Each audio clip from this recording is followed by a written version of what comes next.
माँ बच्चे के लिए पूरा संसार है। बच्चे के बिना उसका जीवन बेकार है। अपनी ममता लुटाने को तैयार है रहती, अपने बच्चों से उसे निस्वार्थ प्यार है। जी हाँ, एक माँ तो है जो खुद मौत के मुंह में जाकर बच्चे को जीवन दान दे। तो आज का स्टोरी एक माँ की ममता के बारे में है। तो चलो सुनते हैं। एक रात मनोज बाबू अपनी पत्नी मोना के साथ शादी की पार्टी से अपने घर को लौट रहे थे। रात ज्यादा होने की वजह से कोई सवारी गाड़ी नहीं मिल रही थी।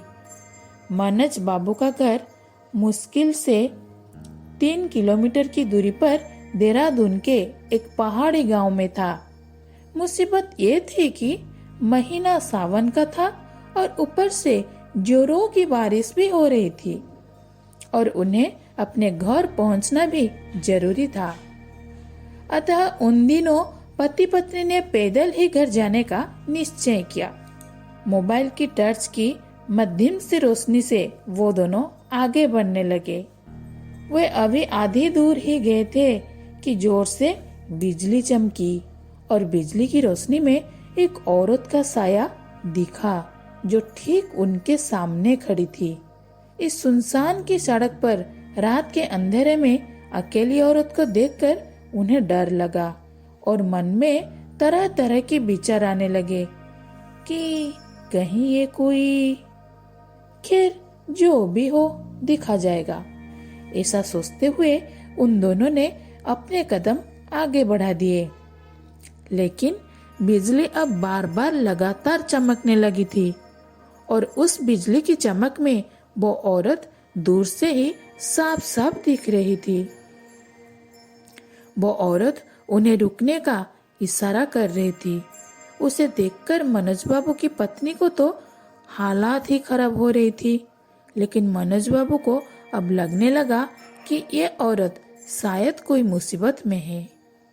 मनोज बाबू जब रुके तो वो औरत उनसे हाथ जोड़ते हुए बोली, भाई साहब प्लीज मेरी मदद कीजिए। तेज बारिश और पहाड़ी ढलान होने की वजह से मेरी गाड़ी का एक्सीडेंट हो गया है। मेरी गाड़ी इस पहाड़ी ढलान से नीचे गिर गई है। उसमें मेरी 1 साल की मासूम बच्ची है। प्लीज आप दोनों उसे बचा लीजिए। इतना कहते ही वो औरत आगे आगे चलने लगी और न चाहते हुए भी मनोज बाबू अपनी पत्नी के साथ उस अजनबी औरत के पीछे पीछे चलने लगे। लेकिन एक अनजाने भय से उन दोनों का दिल जोर जोर से धड़क भी रहा था। जैसे ही वे दोनों पहाड़ी से नीचे उस गाड़ी के पास गए तो उन्होंने देखा कि गाड़ी में एक प्यारी सी मासूम बच्ची रो रही है। मनोज बाबू ने बच्ची को गाड़ी से निकाला तो पाया कि बच्ची बिल्कुल ठीक है। मनोज बाबू ने उस बच्चे को अपनी पत्नी के गोद में दे दिया। फिर मनोज बाबू को लगा कि ड्राइवर की सीट पर भी कोई है। जब वो आगे जाकर देखे तो उनके होश उड़ गए, क्योंकि ड्राइवर की सीट पर वही औरत खून से लथपथ होकर मरी पड़ी थी। मनोज बाबू को अब सब कुछ समझ में आ गया था। वे दोनों पति पत्नी बच्ची को अपने गोद में लेकर अपने घर की तरफ आगे बढ़ गए। रास्ते में उनकी पत्नी ने उनसे पूछा, वो औरत कौन थी? फिर वो औरत दिखाई क्यों नहीं दी? कहीं वो कोई? मनोज बाबू बोले, वो एक माँ थी, मरकर भी अपने बच्चों के लिए तड़पती है जो, वही एक माँ थी वो। मनोज बाबू की ये कहानी सुनकर मेरी आंखों से आंसू निकल गए हैं।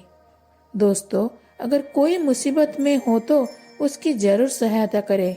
क्या पता हमारी एक छोटी सी कोशिश किसी की जिंदगी में बाहर ला दे।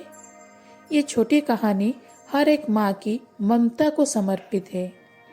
अगर आपको ये स्टोरी पसंद आई तो वीडियो को लाइक करना और चैनल को सब्सक्राइब कर देना।